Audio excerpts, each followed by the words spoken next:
시험 잘 보시게.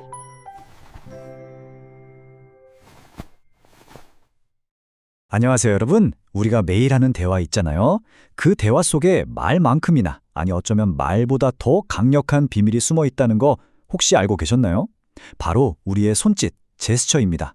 오늘은요, 우리가 그냥 무심코 쓰지만 사실은 엄청난 힘을 가진 이 소통 도구, 제스처의 세계로 한번 같이 들어가 보려고 합니다. 그래서 바로 이 질문부터 시작해야 합니다. 지금 이 순간 여러분의 손은 여러분의 메시지를 더 잘 전달하게 돕고 있나요? 아니면 오히려 방해하고 있나요? 오늘 이 시간을 통해 그 답을 함께 찾아보시죠. 그 답을 찾는 첫 번째 열쇠는 바로 개방성에 있습니다. 신뢰를 만드는 가장 기본이 되는 제스처라고 할 수 있죠. 이게 뭐 별거 아닌 것 같지만 그 힘은 정말 대단합니다. 제일 대표적인 게 바로 이 손바닥을 펼치는 제스처인데요. 간단해요. 손바닥을 위로 향하게 하거나 상대방에게 이렇게 쓱 보여주는 거죠. 이 단순한 동작 하나가 대체 왜 그렇게 강력한 신뢰의 신호가 되는 걸까요? 지금부터 알아보겠습니다. 이거 정말 신기하지 않나요? 그냥 손바닥을 보여줬을 뿐인데 우리 뇌는 이걸 무의식적으로 저 사람은 숨기는 게 없구나 하고 받아들인다고 해요. 이게 곧 정직함의 신호가 돼서 신뢰를 쌓고요. 상대방이 마음을 열게 만들어서 협력적인 분위기까지 자연스럽게 만들어내는 거죠. 하지만 이렇게 강력한 제스처도 잘못 사용하면 오히려 독이 될 수 있습니다. 많은 분들이 빠지는 과도한 제스처의 함정인데요. 이건 메시지를 돕는 게 아니라 완전히 방해하는 움직임이 되어버립니다. 자, 한번 상상해 보세요. 알아는 사람의 손이 마치 새처럼 정신없이 허공을 가릅니다. 어떠세요? 아무리 멋진 메시지를 전하려고 해도 우리의 시선은 그 혼란스러운 손짓만 쫓게 되잖아요. 결국 메시지는 힘을 잃고 공중에서 헛떠져 버리는 겁니다. 핵심은 이거예요. 우리 뇌는 한 번에 여러 가지 정보에 집중하기가 좀 어렵거든요. 제스처가 너무 과하면 귀로 들어야 할 메시지랑 눈으로 보이는 혼란스러운 움직임이 머릿속에서 서로 싸우게 되는 거죠. 그리고 대부분의 경우 시각 정보가 이깁니다. 결국 메시지는 제대로 전달되지 못하고 그 의미를 빼앗기게 되는 거예요. 그럼 어떻게 해야 할까요? 제스처를 아예 안 쓸 수도 없고 정답은 멈춤이 아닙니다. 바로 균형에 있어요. 내 말을 가장 빛나게 해줄 나만의 황금 비율을 찾는 기술이죠. 네, 이게 바로 오늘 이야기의 가장 중요한 핵심입니다. 바로 균형. 너무 적어서 메시지가 밋밋해지지도 너무 많아서 주의를 흐트리지도 않는 바로 그 최적의 지점을 찾는 게 정말 중요합니다. 이 비교를 보면 그 차이가 확 느껴지시죠? 균형 잡힌 제스처는 여러분의 말에 강조하고 메시지를 보완하면서 의미를 더해줍니다. 하지만 그 균형이 무너지는 순간 제스처는 말을 압도해버리고 주의를 산만하게 만들어서 결국 혼란만 남기게 되는 거죠. 자, 이제 이 질문을 스스로에게 던져본 시간입니다. 나의 제스처는 지금 나에 대해 무엇을 말하고 있을까? 오늘 함께 알아본 내용들을 통해서 여러분의 손이 메시지를 돕는 가장 강력한 아군이 되기를 바랍니다. 오늘은 인류의 미래를 통째로 바꿀지도 모를 기술, 바로 유전자 편집에 대한 이야기를 좀 해볼까 합니다. 이게 과연 질병 없는 완벽한 세상으로 가는 문이 될까요? 아니면 우리가 예상치 못한 위험으로 빠지는 미끄러운 경사길이 될까요? 그 윤리적인 경계를 한번 같이 따라가 보시죠. 만약에 말이죠, 암이나 치매처럼 끔찍한 질병들이 우리 가족 또 내 아이의 유전자에 새겨지기도 전에 아예 지워버릴 수 있다면 어떨 것 같으세요? 이 강력하고 또 희망에 찬 질문이 바로 유전자 편집 기술이 우리에게 처음 건네는 약속입니다. 자, 그럼 첫 번째 섹션부터 한번 보죠. 이 기술이 처음에는 왜 그렇게 합리적이고 또 인도적으로 보이는지 그 논리적인 출발점부터 한번 짚어보겠습니다. 왜 많은 사람들이 이 기술에 큰 희망을 거는지에 대한 이야기이기도 하고요. 본격적인 얘기를 시작하기 전에 우리끼리 딱 한 가지만 가정하고 넘어가죠. 뭐냐면 인간에 대한 유전자 편집이 완벽하게 안전하고 효과적이라고 말이에요. 물론 아직 현실은 아니지만요. 일단 이렇게 가정을 해야만 그래서 우리가 이 기술로 뭘 해야 하는가라는 진짜 중요한 질문으로 나아갈 수 있거든요. 우리가 지금 얘기하는 기술은 바로 생식세포 계열 유전자 편집이라는 건데요. 이름이 좀 어렵죠. 근데 핵심은 아주 간단해요. 생명이 막 시작되는 첫 단계, 그러니까 배아 상태에서 유전자를 수정하는 겁니다. 이게 왜 중요하냐면요. 이렇게 바뀐 유전 정보는 다음 세대, 그리고 그 다음 세대에까지 영원히 전달되기 때문이에요. 한번 생각해 보세요. 끔찍한 유전병을 일으킬 돌연변이를 가장 이른 단계에서 아예 고쳐버리는 것. 이걸 비윤리적이라고 말할 사람이 있을까요? 처음에는 너무나 당연하고 심지어 정말 인도적인 일처럼 보이잖아요. 바로 이 지점에서 우리의 이 여정이 시작되는 겁니다. 자, 그런데요. 여기서부터 상황이 조금씩 복잡해지기 시작합니다. 질병을 치료하는 것에서 인간의 능력을 강화하는 쪽으로 초점이 슬쩍 옮겨가면서 우리는 아주 미묘하지만 정말 중요한 선을 넘게 되는 거죠. 여기 화면에 보이는 이 차이가 바로 이 모든 논의의 핵심입니다. 왼쪽의 치료는요, 말 그대로 망가진 걸 고치는 거예요. 마이너스를 0으로 만드는 개념이죠. 하지만 오른쪽의 강화는 달라요. 평범한 걸 더 특별하게, 그러니까 0을 플러스로 만드는 개념입니다. 바로 이 지점에서 단순한 의료 행위를 넘어서 완전히 새로운 윤리적 영역으로 들어가게 되는 겁니다. 그리고 사람이란 게 그렇잖아요. 일단 질병을 정복하고 나면 아프지 않은 것에 만족하지 않고 더 나은 것을 원하게 되거든요. 단순한 치료를 넘어서 더 똑똑하고 더 강해지고 싶다는 그런 유혹이 고개를 들기 시작하는 거죠. 그래서 이제 우리는 그 유명한 미끄러운 경사길로 들어서게 됩니다. 한 걸음 한 걸음 내디딜 때마다 질문은 점점 더 대담해지고 처음에 그 윤리적 경계는 점점 흐릿해지죠. 과연 이 길의 끝에는 뭐가 있을까요? 자, 첫 번째 질문입니다. 암에 걸릴 평생 위험을 낮추려고 유전자를 편집하는 거. 어떠세요? 언뜻 보면 이것도 질병 예방의 일부 같죠? 하지만 여기서 우리는 중요한 변화를 알아차려야 해요. 이미 생긴 병을 고치는 게 아니라 미래의 가능성에 개입하기 시작했다는 거죠. 이게 바로 그 경사길의 첫걸음입니다. 이 슬라이드를 보시면 우리가 어떤 길을 걷게 되는지 아주 명확하게 보입니다. 1단계는 질병 위험 줄이기. 이건 비교적 논란이 적어요. 근데 2단계로 넘어가면서 유익한 특성을 추가하기 시작하고 마지막 3단계에서는 신체적인 특성, 그러니까 외모까지 바꾸게 되는 거죠. 각 단계 사이의 경계가 과연 명확할까요? 그리고 이제 우리는 경사길에서 훨씬 더 과감한 두 번째 단계에 이르게 됩니다.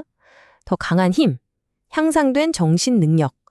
자, 이제 우리는 질병이라는 기준점에서 완전히 벗어났어요. 이건 더 이상 치료가 아니라 명백한 강화의 영역인 거죠. 더 강한 힘, 더 뛰어난 지능, 심지어 부모가 원하는 눈 색깔이나 머리 색깔까지 유전적인 특성들이 마치 쇼핑 목록처럼 선택의 문제가 되는 세상이 열릴 수도 있다는 겁니다. 이게 과연 어떤 사회를 만들게 될까요? 지금까지 우리는 이 미끄러운 경사길을 쭉 따라 내려왔습니다. 이제 이 여정의 끝, 우리가 마주하게 될지도 모르는 그 예측하지 못한 도착지에 대해 이야기해 보겠습니다. 이 기술이 우리에게 던지는 마지막 경고는 뭘까요? 결국 이 모든 윤리적인 딜레마가 왜 이렇게 위험한가 하면요. 그 근본적인 이유가 바로 우리 인간 안에 있는 완벽을 향한 끝없는 욕망과 맞닿아 있기 때문입니다. 더 나아지고 싶다는 이 강력한 본능이 한번 기술과 결합하면 정말 멈출 수 없는 힘이 될 수도 있는 거죠. 그래서 우리는 이 마지막 질문에 도달하게 됩니다. 질병 없는 세상을 만들겠다는 그 선한 의도로 시작한 이 길이 과연 우리가 진정으로 원하는 세상으로 이어질까요? 이 미끄러운 경사길의 끝에서 우리가 마주할 모습은 과연 어떤 모습일까요?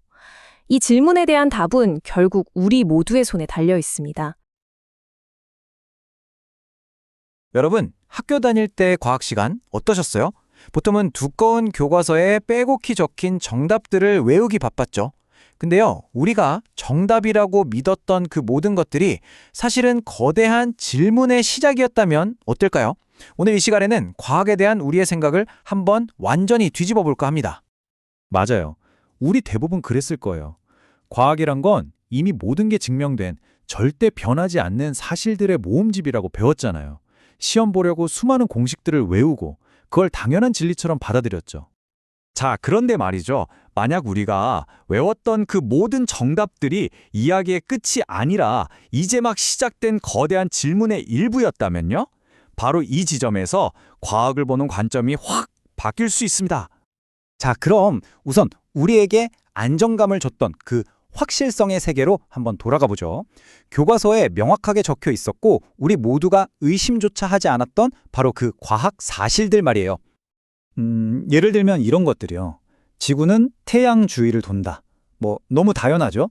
그리고 DNA가 생명의 설계도라는 사실, 사과는 당연히 위가 아니라 아래로 떨어지고요. 이런 것들이 바로 우리가 세상을 이해하는 단단한 기초가 되어주잖아요. 누가 이걸 의심하겠어요? 근데 이렇게 단단해 보이는 사실들이 과연 처음부터 그냥 쫙 하고 나타났을까요? 사실 이 정답 하나하나가 엄청난 질문과 탐구의 결과물이거든요. 그 과정을 한번 같이 따라가 보죠.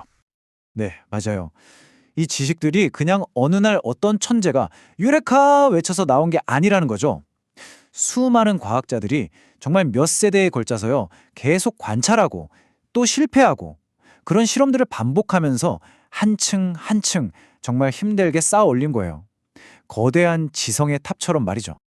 자, 그럼 여기서 질문이 생기죠. 과학의 진짜 목표는 뭘까요? 완벽한 정답을 찾는 것? 아니에요. 그게 아니라 어제보다 조금이라도 덜 틀리기 위해서 계속 나아가는 것. 바로 이겁니다. 이게 오늘 이야기의 핵심이라고 할 수 있어요. 여기 이 문장이 정말 핵심을 꿰뚫고 있어요. 과학의 과정은 지식 조각을 모으는 것보다 우리가 아는 것의 불확실성을 줄여나가는 것에 더 가깝다. 그러니까 뭐예요? 과학이라는 게 이미 있는 정답들을 막 수집하는 그런 게임이 아니란 뜻이죠. 이게 바로 과학적 과정이라는 것의 진짜 의미예요. 계속해서 관찰하고 실험하고 데이터를 얻어서 우리가 아직 잘 모르는 그 불확실한 부분을 조금씩 아주 조금씩 걷어내는 거죠. 그 과정 자체가 바로 과학인 거예요. 그러다 보니까요, 모든 과학 지식이 다 똑같은 무게를 갖진 않아요. 어떤 건 정말 단단한 반석 위에 서 있는 것처럼 확실하지만 또 어떤 건 아직도 짙은 안개 속을 헤매는 것처럼 불확실하죠. 말하자면 모든 지식은 확실성이라는 긴 스펙트럼 위에 어딘가에 딱 자리 잡고 있는 셈입니다. 자, 한번 아주 극단적인 예를 들어볼게요. 우리가 사과가 나무에서 떨어질 거라는 건 뭐 100% 확신하죠. 뉴턴의 법칙이 너무나 명확하게 설명해 주니까요. 이건 확실성의 스펙트럼에서 거의 끝에 있겠죠? 그런데요, 똑같은 물리 법칙이 적용되는 유체역학 분야인데도 공기나 물이 막 제멋대로 휘몰아치는 난류 현상 있잖아요. 이건 변수가 너무너무 많아서 예측이 거의 불가능해요. 그래서 지금 이 순간에도 현대과학이 풀어야 할 가장 큰 숙제 중 하나로 남아 있습니다. 근데 진짜 놀라운 건 뭔지 아세요? 인류가 이 난류라는 문제 하나를 풀려고 매달린 시간이 무려 100년이 넘었다는 거예요. 와. 그러니까 이 불확실성을 조금 줄이는 데만 해도 이렇게 엄청난 시간과 노력이 들어간다는 거죠. 자, 그럼 이제 이런 생각이 들죠. 그래서 과학을 정답이 아니라 과정으로 보는 게 뭐 그렇게 중요한데 이게 우리한테 실제로 어떤 차이를 만들까요? 과학을 과정으로 이해하는 순간 세상이 정말 다르게 보이기 시작해요. 예를 들어 어떤 새로운 발견이 나왔을 때 그럼 기존에 알던 게 틀렸네? 이게 아니라 우리의 이해가 한 단계 더 나아갔구나. 이렇게 생각하게 되죠. 과학자들이 막 치열하게 토론하는 걸 보면 왜 저렇게 싸우지?가 아니라 더 정확한 그림을 그리려고 저렇게 다 같이 애쓰는구나 하고 이해하게 되고요. 그리고 무엇보다도 교과서에 그냥 무미건조하게 적혀있던 그 한 줄의 문장 뒤에 숨겨진 수많은 사람들의 땀과 열정이 비로소 느껴지기 시작하는 거죠. 그럼 마지막으로 이런 질문을 던져보고 싶어요. 지금 우리가 너무나 당연하고 절대적이라고 믿는 이 사실들 중에는 과연 어떤 것들이 먼 훗날에도 여전히 풀어야 할 숙제로 남아있을까요? 어쩌면 과학이란 건 모든 정답이 적힌 완성된 책이 아니라 우리 모두가 함께 계속해서 써내려가야 하는 아직 끝나지 않은 질문으로 가득 찬 책일지도 모르겠습니다. 우리 살면서 누구나 한 번쯤은 동기부여 때문에 고민하잖아요. 이거 해야 하는데 생각은 굴뚝 같은데 몸이 안 따라줄 때 그 답답함 뭔지 아시죠? 오늘 바로 그 동기부여의 숨겨진 비결에 대해 이야기해 보려고 합니다. 아니, 어제까지만 해도 막 활활 타오르던 열정이 하룻밤 사이에 온데간데 없이 사라져버린 경험? 다들 있으시죠? 마치 배터리가 완전히 방전된 것처럼요. 혹시 나만 이런가 하면서 자책하셨나요? 전혀요. 절대 그렇지 않습니다. 우리는 보통 동기부여가 안 되면 내 의지력이 부족한가 봐 이렇게 생각하기 쉬운데요. 오늘 살펴볼 내용은 좀 다른 이야기를 합니다. 진짜 비밀은요, 바로 다른 사람과의 관계, 즉 연결에 있다는 겁니다. 흥미롭지 않으세요? 지금부터 그 비밀을 하나씩 파헤쳐 보겠습니다. 자, 그럼 그 연결이라는 게 대체 뭘까요? 심리학에서는 이걸 관계성이라는 개념으로 설명하는데요. 과연 이 관계성이라는 게 어떻게 우리 안에 잠재력을 깨우는 열쇠가 되는지 한번 알아보겠습니다. 관계성이 뭐냐면요. 아주 간단히 말해서 나는 혼자가 아니구나, 이 사람들한테 소중한 존재구나 라고 느끼고 싶은 마음이에요. 이건 인간의 아주 근본적인 욕구라서 마치 식물이 햇빛을 향해 자라나는 것처럼 우리도 본능적으로 다른 사람과의 연결을 원하게 되는 거죠. 그리고 이 관계라는 게 특별한 데서 오는 게 아니에요. 부모님이나 선생님 같은 분들뿐만 아니라 친구, 직장 동료처럼 우리 주변의 거의 모든 관계에서 이 감정을 느낄 수 있습니다. 그러니까 우리 삶 전반에 걸쳐 있는 아주 보편적인 욕구라고 할 수 있겠죠. 그리고 바로 이 지점이 핵심입니다. 이 관계성의 욕구가 딱 채워지는 순간 우리는 더 행복해지고 뭔가를 하고 싶다는 내적 동기가 막 솟아나는 거예요. 텅 비어있던 에너지 탱크가 가득 차면서 심장이 다시 막 뛰기 시작하는 것과 같다고 할까요? 물론 전문가들은 이 관계성 말고도 자율성과 유능성이라는 두 가지가 더 필요하다고 이야기해요. 그런데 우리는 보통 이 두 가지만 너무 신경 쓰다가 정작 이 모든 것의 바탕이 되는 관계성을 놓치는 경우가 정말 많거든요. 그래서 오늘 우리는 바로 이 관계성에 한번 제대로 집중해 보려고 합니다. 자, 그럼 이 원리를 실생활에 어떻게 적용할 수 있을까요? 우선 다른 사람의 동기를 끌어내는 법부터 알아보죠. 혹시 여러분이 리더거나 부모님, 선생님이거나 아니면 그냥 누군가에게 좋은 영향을 주고 싶은 분이라면 지금부터 귀를 쫑긋 세워주세요. 이 문장 하나가 모든 걸 설명해 주는 것 같아요. 누군가에게 동기를 불어넣고 싶을 때 그 시작은 어떤 대단한 기술이나 보상이 아니라는 거죠. 그냥 진심으로 그 사람을 아끼고 존중하는 마음, 바로 이 마음이 모든 변화를 만드는 가장 강력한 출발점입니다. 그래서 핵심은 아주 간단해요. 튼튼한 관계라는 땅 위에서라야 동기부여라는 싹이 트고 꽃을 피울 수 있는 거거든요. 어떤 화려한 기술보다 먼저 당신은 나에게 정말 소중한 사람이에요 라는 걸 보여주는 것부터 시작해 보세요. 자, 이제 시선을 우리 자신에게로 돌려볼 시간입니다. 이 놀라운 관계성의 힘을 이용해서 어떻게 하면 내 안에 잠자고 있던 열정을 다시 깨울 수 있을까요? 결론부터 딱 말씀드릴게요. 더 이상 혼자서 외롭게 의지력이랑 싸우지 마세요. 이제부터는 홀로 힘겹게 달리는 마라토너가 아니라 서로 밀어주고 끌어주면서 함께 결승선을 향해 나아가는 팀의 일원이 되어보는 겁니다. 아주 구체적이고 바로 써먹을 수 있는 방법 3가지가 있어요. 첫째, 친구랑 같이 운동하는 거예요. 운동 효과도 좋지만 같이 땀 흘리면서 생기는 그 끈끈함이 있잖아요. 둘째, 힘든 결정 앞에서 혼자 끙끙 앓지 말고 그냥 믿을 만한 사람한테 전화해서 한번 털어놓는 거죠. 혼자서는 안 보이던 길이 보일 수도 있어요. 그리고 마지막으로 내가 먼저 다른 사람의 든든한 지원군이 되어주는 겁니다. 신기하게도 누군가를 돕는 과정에서 우리가 더 큰 힘을 얻게 되거든요. 자, 이제 이론은 충분히 알았으니까요. 지금까지 이야기한 내용을 바탕으로 당장 오늘부터 실천할 수 있는 여러분만의 연결 실행 계획을 한번 세워볼까요? 오늘 이야기의 모든 것이 바로 여기에 요약되어 있습니다. 다른 사람의 동기를 끌어내고 싶다면 그들을 아끼는 마음에서 시작하세요. 그리고 내 자신의 동기를 지키고 싶다면 내가 먼저 다른 사람과 연결되려고 노력하고 그들의 지지자가 되어주는 거죠. 결국 모든 길은 진심이 담긴 연결이라는 하나의 지점에서 만납니다. 주는 마음과 받는 마음이 만나서 서로에게 빛이 되어주는 것. 이게 바로 동기부여의 가장 위대한 비밀 아닐까요? 혹시 지금까지 혼자서 무거운 돌을 끙끙대면서 밀어 올리고 계셨나요? 이제 그만. 동기부여는 고독한 싸움이 아니에요. 서로에게 바통을 넘겨주면서 함께 달리는 팀 스포츠 같은 겁니다. 자, 이제 여러분의 차례입니다. 오늘 당장 아니면 이번 주 안에 여러분의 동기부여 엔진의 연료를 가득 채우기 위해 누구에게 손을 내밀어 보시겠어요? 이 작은 행동 하나가 여러분의 세상을, 그리고 어쩌면 누군가의 세상까지 바꿀 수 있습니다. 지금 바로 용기를 내서 그 연결을 시작해 보세요. 안녕하세요. 어릴 땐 참 많이 했는데 어른이 되면서는 까맣게 잊어버린 습관 혹시 떠오르시나요?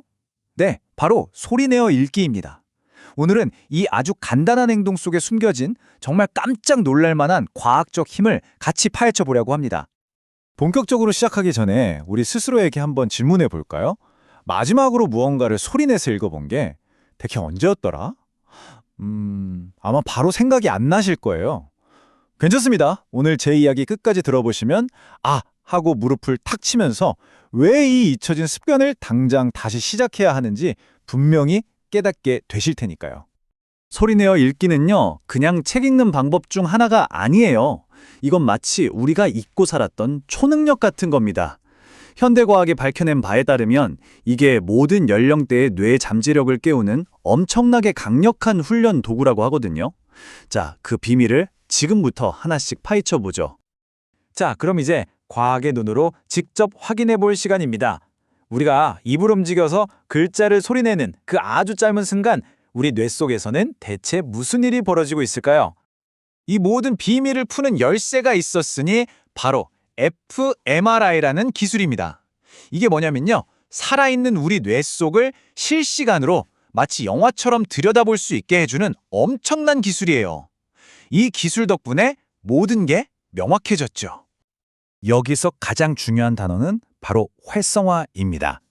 fMRI로 뇌를 딱 찍어보면요, 소리내서 글을 읽는 순간 뇌가 진짜 무슨 크리스마스 트리에 불을 켠 것처럼 여기저기서 막 반짝반짝 빛이 나요. 그냥 눈으로만 쓱 읽을 때랑은 정말 차원이 다른 거죠. 아주 광범위하고 또 강렬하게요. 그럼 구체적으로 어디가 그렇게 반짝이는 걸까요? 네, 바로 우리가 입을 움직여서 소리를 만드는 발음 영역, 그리고 그 소리를 내 귀로 다시 듣는 청각 영역이에요. 그러니까 입으로 내보내고 귀로 다시 입력하고 이 이중 자극이 뇌를 아주 제대로 운동시키는 겁니다. 이 과정을 보면 원리가 아주 명확해요. 우리가 단어를 소리내어 읽는 이 간단한 행동이 뇌의 여러 영역을 동시에 깨우고요. 이 자극이 반복되면서 뇌의 여러 부분을 연결하는 도로, 즉 신경망 자체가 더 튼튼하고 넓어지는 거예요. 우리가 헬스장에서 운동하면 근육이 생기는 거랑 똑같은 원리라고 생각하시면 돼요. 이렇게 뇌가 단련되니까 당연히 두뇌 능력도 향상되는 거고요. 자, 뇌가 운동해서 튼튼해졌어요. 좋습니다. 그래서 우리한테 좋은 게 구체적으로 뭐냐고요? 이제부터 이 잘 단련된 뇌 근육이 우리 실생활에서 어떤 기술들을 업그레이드 시켜주는지 한번 알아보겠습니다. 이 표를 보시면 차이가 확 느껴지실 거예요. 우리가 보통 눈으로만 읽을 때는 사실 좀 건성건성, 빠르게 훑어보게 되잖아요. 그러다 보면 중요한 내용을 놓치기도 쉽고요. 그런데 소리내서 읽으면 어때요? 한 글자 한 글자 또박또박 발음해야 하니까 나도 모르게 모든 단어에 집중하게 됩니다. 이게 바로 집중력 훈련의 끝판왕인 거예요. 그리고 또 하나, 내 목소리로 내 생각을 정리해서 말하는 연습이 저절로 되니까 사람들 앞에서 말하는 발표 능력까지 좋아지는 거죠. 정말 최고의 훈련법 아닌가요? 이 효과가 어른한테도 이렇게 좋은데 한창 뇌가 발달하는 아이들한테는 어떨까요? 말 그대로 학습 능력의 기초를 다지는데 정말 결정적인 아주 중요한 역할을 합니다. 이 문장이 사실 모든 걸 말해줍니다. 아이들의 뇌는요, 긍정적인 자극을 먹고 자라도록 그렇게 설계되어 있어요.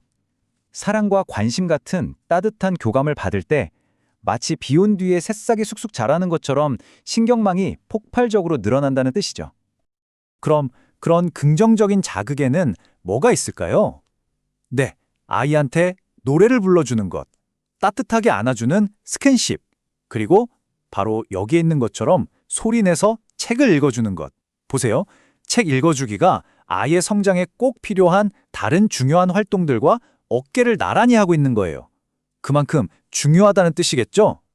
자, 오늘 우리는 뇌 스캔 화면에서 시작해서 이게 실제 우리 삶의 기술을 어떻게 바꾸는지까지 쭉 살펴봤습니다. 소리내어 읽기가 단순한 습관이 아니라 정말 강력한 도구라는 거 이제 확실히 와 닿으시죠? 이제 이 도구를 여러분이 직접 사용해 보실 차례입니다. 그래서 마지막으로 이 질문을 드리고 싶어요. 글자를 소리내어 읽는 건 그냥 정보를 받아들이는 걸 넘어서요. 내 목소리로 아이디어나 이야기에 생명을 불어넣는 아주 창조적인 일이거든요. 오늘 여러분은 어떤 생각에 여러분의 목소리로 숨결을 불어넣어 보시겠어요? 경기 전에 선수들이 막 똑같은 행동 반복하는 거 다들 보신 적 있죠?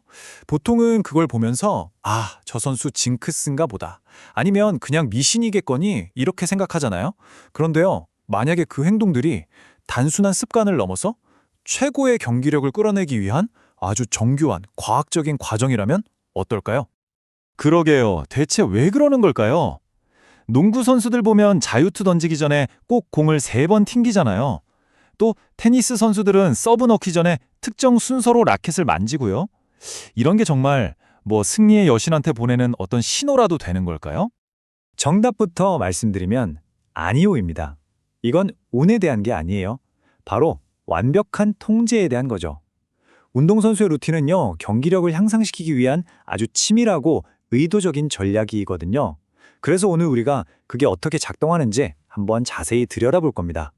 자, 그럼 그 통제의 비밀을 알려면 이 루틴이 어떻게 단순한 미신을 넘어서 경기력의 핵심 요소가 되는지 이해해야 하는데요.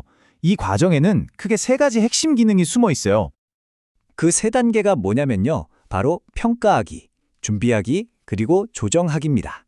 자, 이 3가지 기능이 어떻게 유기적으로 착착 연결돼서 운동선수를 최고의 상태로 만드는지 지금부터 저랑 같이 하나씩 따라가 보시죠. 자, 그 첫 번째 기능, 바로 평가입니다. 이게 뭐냐면요. 마치 레이싱카 정비사가 경주 전에 엔진 상태를 꼼꼼하게 점검하잖아요. 그거랑 똑같아요. 운동선수도 루틴을 통해서 자신의 몸과 주변 환경을 정밀하게 진단하는 겁니다. 지금 보시는 이 예시가 아주 명확하게 보여주죠. 배구 선수가 서브를 넣기 전에 바닥에 공을 몇 번 튕기는 거예요. 이 간단한 행동, 이게 그냥 버릇이 아니라는 겁니다. 이건 바로 데이터를 수집하는 과정이에요. 그럼 대체 무슨 정보를 얻을까요? 바로 이런 것들입니다. 공의 감촉은 어떤지, 공기는 충분한지, 바닥 상태는 미끄럽지 않은지, 그리고 가장 중요하게는 지금 서브를 넣을 내 근육의 상태가 어떤지를 실시간으로 파악하는 거죠. 자, 그렇게 데이터를 수집했으면 그걸 그냥 머릿속에만 두는 게 아니겠죠? 바로 그 정보를 바탕으로 실제 행동을 준비하는 단계로 이어집니다. 이게 바로 2번째 핵심 기능이에요. 다시 말해서 평가 단계에서 얻은 정보는 그냥 생각으로 끝나는 게 아닙니다. 예를 들어, 바닥이 좀 미끄럽네. 그럼 스텝을 좀 더 신경 써야겠다. 또는 팔 근육이 덜 풀렸는데 스트레칭을 조금 더 해야겠다. 이렇게 실제 행동을 위한 준비로 곧바로 이어지는 거죠. 하지만 경기가 늘 계획대로만 흘러가진 않잖아요. 그쵸? 살아있는 생물처럼 계속 변하는 상황에 맞춰서 실시간으로 자신을 미세하게 조정하는 것. 이게 바로 마지막 3번째 기능입니다. 선수는 경기장 상태나 날씨 같은 외부 조건뿐만 아니에요. 상대방의 컨디션, 지금 경기가 어떻게 흘러가는지 같은 경쟁 상황, 그리고 심지어 자신의 긴장감 같은 내적인 요인까지 고려해서 모든 걸 조정합니다. 루틴이 바로 이 조정을 가능하게 하는 아주 중요한 도구인 거죠. 이 비교를 보면 핵심이 딱 보이죠? 레이싱카가 트랙의 상태나 기온, 날씨에 맞춰서 엔진을 미세 조정하잖아요. 그것처럼 운동선수도 루틴을 통해 상대방, 경기 조건, 그리고 자신의 내적인 상태까지 다 고려해서 최적의 퍼포먼스를 내도록 스스로를 튜닝하는 겁니다. 결국 평가를 통해 정보를 얻고 그 정보로 준비하고 또 실시간으로 조정하는 이 모든 과정. 이게 전부 단 하나의 궁극적인 목표를 향해서 정교하게 맞물려 돌아가는 거죠. 그 목표는 바로 적절한 수행입니다. 이건 그냥 경기를 치르는 걸 넘어서요. 모든 경쟁 요소를 내가 다 컨트롤하고 조정해서 설정해둔 특정 목표를 완벽하게 달성하는 상태, 바로 그걸 의미합니다. 결론적으로 운동선수의 루틴은 미신 같은 게 아니라 자기 자신을 가장 정교하고 강력한 퍼포먼스 엔진으로 만드는 자기 조율 과정인 셈입니다. 모든 부품을 최적의 상태로 맞춰서 최고의 성능을 내도록 하는 거죠. 그런데 이 원리가 비단 운동선수에게만 적용되는 건 아니겠죠?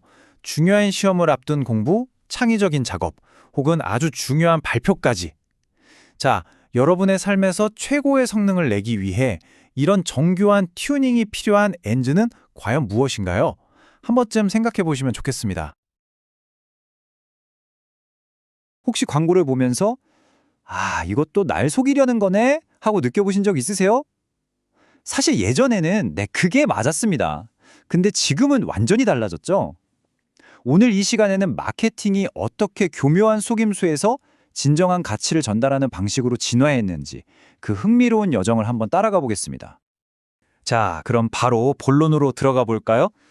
마케팅, 이거 결국 우리를 속이기 위해 만들어진 걸까? 아마 많은 분들이 마음속으로 그렇다고 답하실 겁니다. 그리고 그 생각 충분히 일리가 있어요. 바로 이 의심에서부터 오늘 우리가 파헤칠 이야기가 시작됩니다. 그럼 마케팅이 대체 왜 이런 속임수라는 꼬리표를 달게 됐는지 그 원인을 찾아서 과거로 한번 떠나보겠습니다. 바로 마케팅의 아주 낡고 달아빠진 옛날 방식이죠. 정말 옛날 이야기처럼 시작해 볼게요. 지금처럼 복잡한 데이터가 있길 했어요. 고객 분석이 있길 했어요. 그 시절 마케터들의 목표는 놀라울 정도로 단순하고 명쾌했습니다. 오직 단 하나만 생각하면 됐거든요. 그 목표는 바로 소비자를 속여서 물건을 사게 만드는 것이었습니다. 네, 잘못 들으신 거 아니에요. 핵심 키워드는 바로 속임수였죠. 지금 생각하면 정말 아찔한데요. 제품의 가치보다는 그냥 눈앞의 판매 실적, 그게 전부였던 시절이었습니다. 근데 다들 아시잖아요. 모든 속임수에는 유통기한이 있는 법입니다. 그리고 그 대가는 생각보다 훨씬 혹독했죠. 이 영리해 보였던 전략이 어떻게 스스로 무너져 내렸는지 그 결정적인 이유를 한번 살펴보겠습니다. 이게 잠깐은 먹히는 것처럼 보였거든요. 하지만 이 전략 안에는 정말 치명적인 결함이 숨어 있었습니다. 뭐랄까, 잠깐의 이익을 위해 쌓아올린 모래성이 결국 와르르 무너지는 것과 같았다고 할까요? 그 치명적인 결함, 그게 바로 장기적인 손해라는 부메랑이었습니다. 한번 생각해 보세요. 속아서 물건을 샀어요. 당연히 실망하겠죠? 근데 거기서 끝나지 않습니다. 이 실망감은 분노가 되고 이 분노는 주변 사람들한테 퍼져나가요. 야, 저거 절대 사지 마! 이런 식으로요. 최악의 입소문이 되는 거죠. 단 한 번의 속임수가 미래의 수많은 잠재 고객을 잃게 만드는 셈입니다. 자, 이제 이 무너진 잿더미 위에서 새로운 희망의 싹이 트기 시작합니다. 낡아빠진 속임수는 버리고 완전히 새로운 규칙으로 판을 뒤엎은 현대 마케팅의 등장을 함께 지켜보시죠. 바로 이 지점에서 마케팅의 DNA가 완전히 바뀌어버립니다. 목표 자체가 180도 달라졌어요. 더 이상 아무나 속이는 것이 아니라 우리 제품의 가치를 알아줄 딱 맞는 그 한 사람을 찾아내는 것으로요. 이건 단순한 변화가 아니라 거의 혁명에 가깝습니다. 그렇다면 이 새로운 세상에서 프로모션의 의미는 무엇일까요? 바로 가장 명확하고 정직하며 단순하게 정보를 제공하는 것. 화려한 미사여구나 과장 대신 팩트와 진심으로 승부하는 거죠. 이제 핵심은 투명성입니다. 근데 여기서 정말 재미있는 반전이 일어납니다. 오히려 모든 것을 솔직하게 보여줬을 때 판매량이 더 늘어날 가능성이 높아진다는 사실이죠. 믿기 힘드실 수도 있지만 고객의 신뢰를 얻는 것이 그 어떤 현란한 속임수보다 훨씬 강력한 무기라는 게 증명된 셈입니다. 좋습니다. 그럼 이 멋진 철학을 현실에서는 어떻게 구현할 수 있을까요? 그 해답은 현대 마케터의 핵심 미션, 바로 올바른 고객 찾기에 담겨 있습니다. 이제 마케터의 일은 허공에 전단지를 뿌리는 것과는 다릅니다. 수많은 사람 중에서 우리 제품의 가치를 진정으로 알아보고 기뻐할 보석 같은 고객을 정교하게 걸러내는 작업이 된 거죠. 양이 아니라 질의 모든 것을 거는 겁니다. 이 보석 찾기 미션은 크게 3단계로 이루어집니다. 첫째, 식별 단계. 우리 제품을 가장 좋아해 줄 사람이 누구일지 프로필을 그리는 거죠. 둘째, 파악 단계. 그들이 주로 어디서 시간을 보내고 정보를 얻는지 알아냅니다. 마지막으로 가장 중요한 도달 단계. 그들이 있는 곳으로 찾아가 그들의 언어로 제품의 진짜 가치를 명확하게 전달하는 겁니다. 낭비 없이 정확하게 핵심을 찌르는 거죠. 자, 이제 모든 이야기를 종합해 볼 시간입니다. 우리는 마케팅의 두 얼굴을 보았습니다. 하나는 고객을 현혹하는 속임수의 얼굴, 다른 하나는 고객의 마음을 얻는 가치의 얼굴이었죠. 오늘 이야기의 핵심, 이것 하나만 기억하셔도 좋습니다. 진정한 현대 마케팅은 파는 기술이 아닙니다. 우리 제품이라는 선물이 꼭 필요한 단 한 사람을 찾아 그 선물 상자를 조심스럽게 열어 보여주는 일종의 연결의 기술인 셈이죠. 이제 이 질문을 여러분께 선물로 남기며 마무리하겠습니다. 내일부터 마주치는 모든 광고를 볼 때 한번 스스로에게 물어보세요. 이것은 나를 향한 속임수인가 아니면 나를 위한 가치의 제안인가? 이 질문 하나가 여러분을 광고의 홍수 속에서 길을 잃지 않게 해주는 훌륭한 나침반이 되어줄 겁니다. 오늘 내용은 여기까지입니다. 우리가 눈으로 보는 게 전부가 아닐 때가 참 많죠. 오늘 우리가 함께 파헤쳐 볼 이야기는 바로 그 표면 너머에 숨겨진 진실에 대한 겁니다. 자, 이걸로 한번 시작해 볼까요? 정말 흥미로운 질문인데요. 현대 마케팅, 고대 철학, 그리고 우리 아이들과의 대화, 이 세 가지가 대체 무슨 상관이 있을까요? 언뜻 보면 전혀 관련 없어 보이잖아요. 하지만 오늘 이 이야기가 끝날 때쯤이면 이 모든 조각들이 하나의 그림처럼 딱 맞아떨어지는 걸 보게 되실 겁니다. 그 정답은 말이죠. 바로 숨겨진 연결고리에 있어요. 보이는 건 너머의 본질을 꿰뚫어보는 힘이라고 할 수 있겠네요. 이걸 발견하는 순간 아마 세상을 보는 눈이 완전히 달라질 수도 있습니다. 과연 뭘지 끝까지 한번 같이 가보시죠. 자, 그럼 첫 번째 단서를 한번 찾아볼까요? 우리한테 가장 친숙한 바로 마케팅 분야에서부터 시작해 볼게요. 판매 그 너머, 마케팅은 어떻게 성장했는가입니다. 옛날 마케팅하고 요즘 마케팅, 이게 어떻게 다른지 한번 보세요. 과거에는요, 어떻게든 소비자를 좀 속여서라도 물건만 팔면 그만이라는 식이 많았죠. 근데 요즘은요, 목표가 완전히 달라요. 우리 제품의 진짜 가치를 알아봐 줄 사람을 딱 찾아서 그 가치를 솔직하게 알려주는 거죠. 단기적인 속임수에서 장기적인 신뢰관계로 정말 멋진 변화 아닌가요? 아니, 근데 왜 이렇게 바뀌었을까요? 바로 이 문장의 핵심이 담겨 있습니다.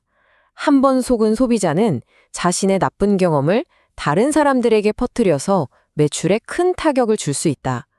결국은요, 정직한 게 장기적으로 훨씬 이득이라는 아주 현실적인 이유가 있었던 거예요. 그래서 말이죠, 현대 마케팅의 진짜 목표는 단순히 물건 하나 파는 게 아닙니다. 우리 고객이 될 사람을 정확하게 찾아내서 그들에게 제품의 숨겨진 진짜 가치를 명확하게 보여주는 것. 바로 이거죠. 여기서 숨겨진 진짜 가치라는 말 꼭 기억해 두세요. 다음 이야기에 아주 중요한 열쇠가 되거든요. 그런데 말이죠. 이렇게 보이지 않는 가치를 찾아야 한다라는 생각. 이게 과연 최근에 나온 아이디어일까요? 전혀요. 이건 사실 아주 오래된 지혜랍니다. 시간을 훌쩍 거슬러서 고대 그리스로 한번 가보겠습니다. 진정한 아름다움에 대한 탐구입니다. 옛날 철학자 플라톤이 정말 재미있는 이야기를 했어요. 우리가 아름다운 꽃이나 그림을 보고 와, 진짜 아름답다 할 때 사실 우리는 진정한 아름다움의 아주 일부, 그러니까 그림자만 보고 있는 거래요. 플라톤이 말한 미의 이데아라는 건 이 세상 어딘가에 존재하는 완벽하고 이상적인 아름다움 그 자체를 뜻합니다. 이게 좀 어렵게 들릴 수 있으니까 아주 쉬운 예를 하나 들어볼게요. 자, 머릿속으로 숫자 5를 한번 떠올려 보세요. 지금 여러분 머릿속에 있는 그 숫자 5, 혹시 무슨 색깔인가요? 모양은요? 크기는요? 없죠. 우리가 종이에 파란색으로 쓰든 작게 그리든 5라는 개념 그 자체에는 아무런 형태가 없어요. 네, 맞아요. 숫자 5는 그냥 우리 머릿속에 있는 아이디어일 뿐입니다. 이게 바로 플라톤이 말했던 이데아 또는 형상이라는 개념이에요. 그는 아름다움도 이와 똑같다고 생각했던 거죠.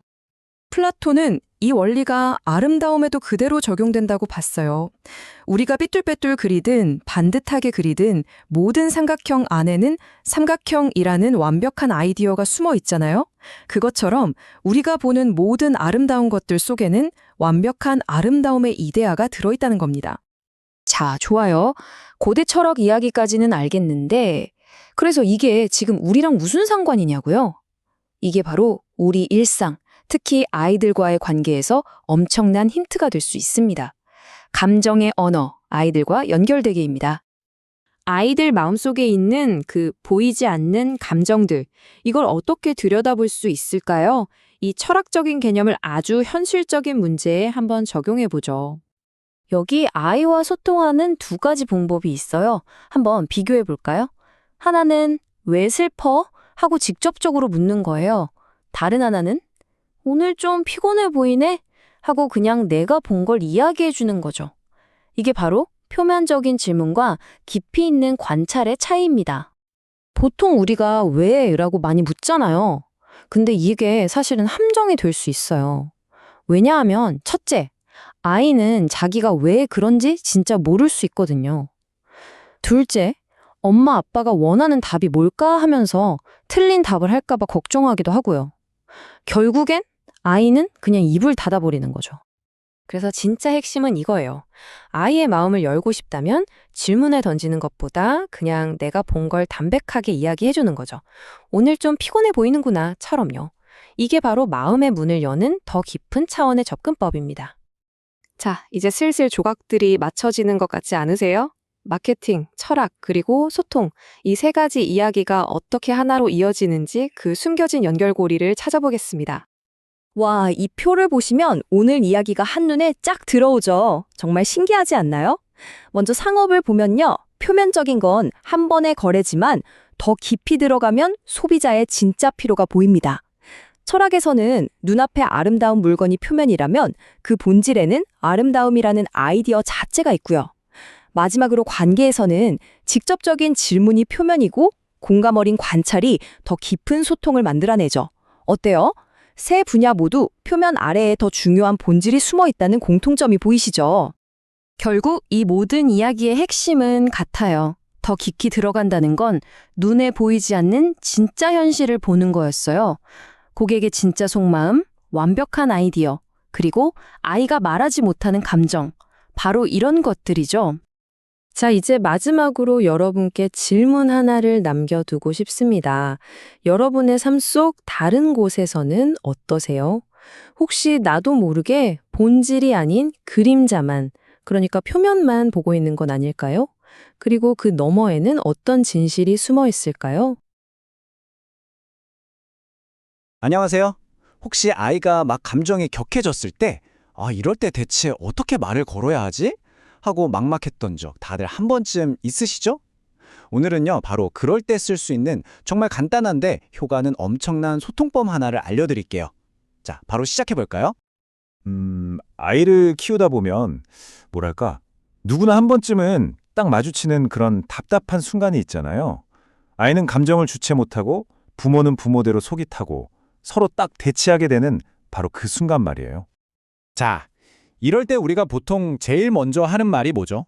도대체 왜 그래? 뭐가 문제야? 하고 묻는 거잖아요. 그런데 돌아오는 건 그냥 차가운 침묵뿐. 이런 경험 진짜 많으실 거예요.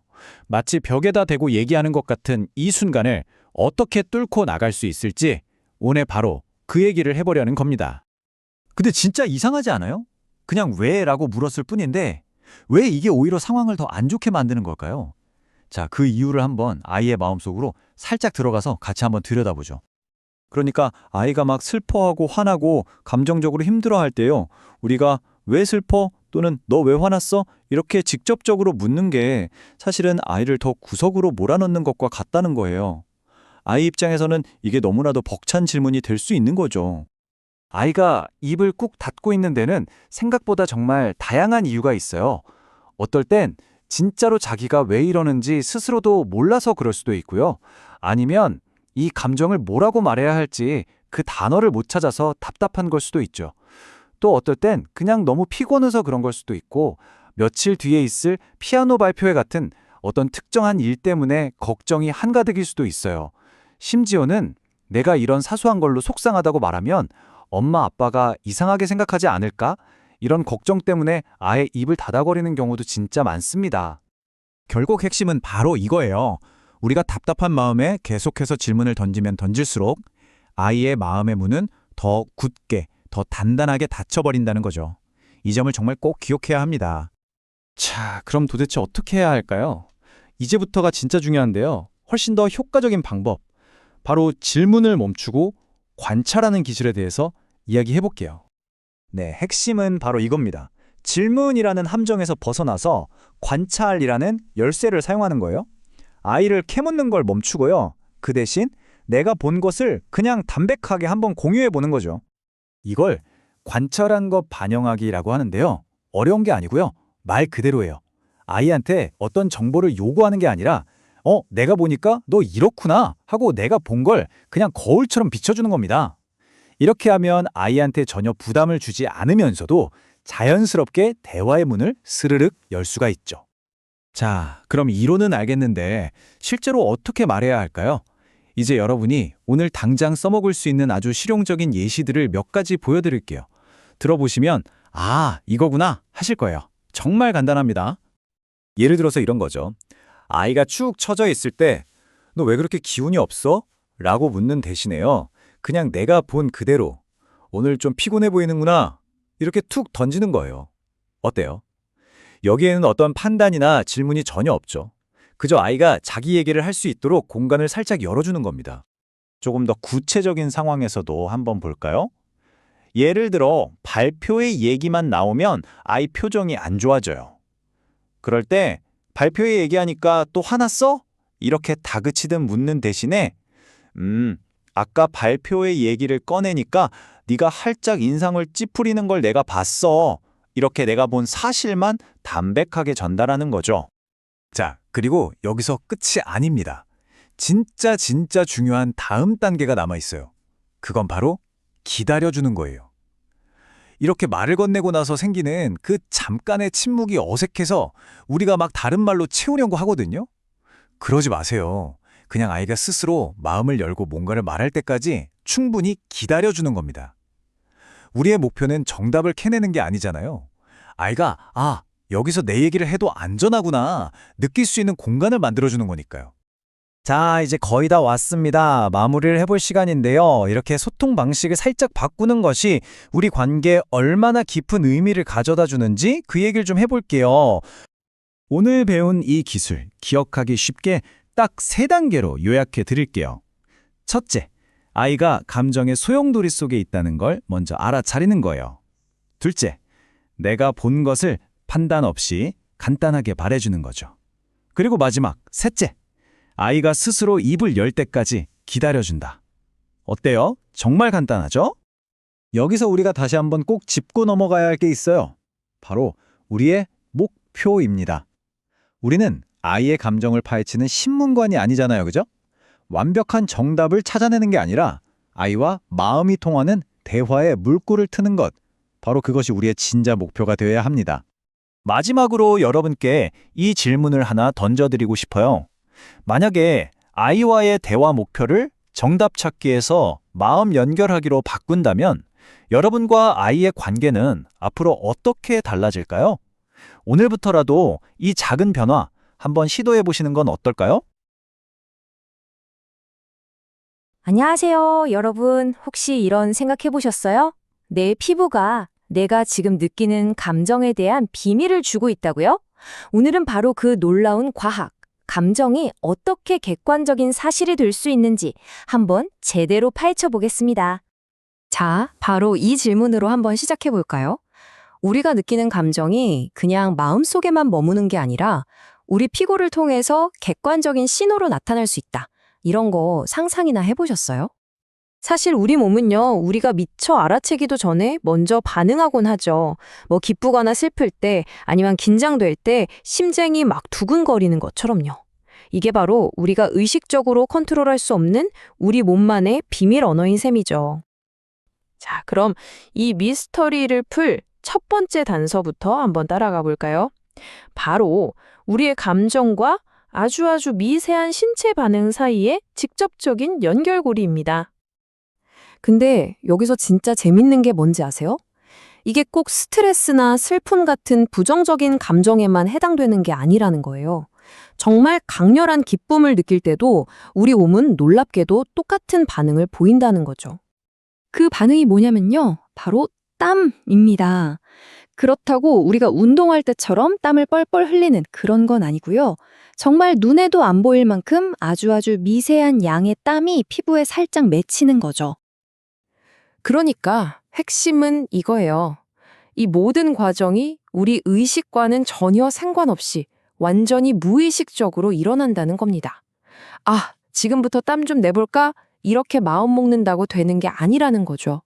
그냥 감정이 격해지면 몸이 알아서 반응하는 거예요. 그냥요. 자, 이제부터는 진짜 말 그대로 좀 짜릿한 과학 이야기로 들어가 볼게요. 바로 우리 피부와 전기의 관계에 대한 이야기입니다. 여기서 핵심 개념이 바로 전기 전도성인데요. 이게 말이 좀 어려워 보일 수 있는데 사실 별거 아닙니다. 아주 간단해요. 전기가 얼마나 잘 통하느냐, 딱 그 정도라고 보시면 돼요.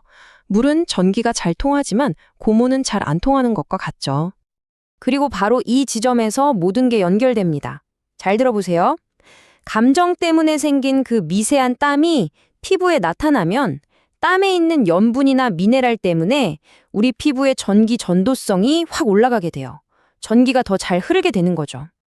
자, 이 표를 보시면 한눈에 이해가 되실 거예요. 감정의 강도가 낮을 땐 땀이 적게 나니까 당연히 피부의 전기 전도성도 낮죠. 반대로 감정이 격해지면 미세한 땀이 늘어나고 피부는 전기를 훨씬 더 잘 통하게 만드는 거죠. 아주 간단한 원리예요. 그렇다면 과학자들은 이 놀라운 원리를 대체 어떻게 활용해서 눈에 보이지도 않는 감정을 측정하는 걸까요? 이제 그 비밀이 드디어 밝혀집니다. 이 과정은 아주 간단하고 명확한 단계를 거칩니다. 우리가 강렬한 감정을 느끼면 몸은 무의식적으로 땀을 내보내고 그 결과 피부의 전기 전도성이 올라가죠. 그러면 과학자들은 바로 이 전도성의 변화를 정밀하게 측정해내는 겁니다. 그러니까 좀 긴장되네 라던가 와 진짜 기쁘다처럼 이렇게 사람마다 다르고 지극히 주관적일 수밖에 없는 내면의 경험을 말이죠. 바로 이렇게요. 8.7 아주 명확하고 객관적인 숫자로 말이죠. 네, 바로 이겁니다. 감정의 색이라는 주관적인 경험을 피부의 전기 전도성을 측정해서 객관적인 숫자로 바꿔버리는 게 가능해진 거죠. 사실 이 기술은요, 우리가 어떤 광고를 봤을 때 진짜 어떻게 반응하는지 알아보거나 정신건강을 모니터링하는 등 이미 다양한 분야에서 아주 유용하게 쓰이고 있어요.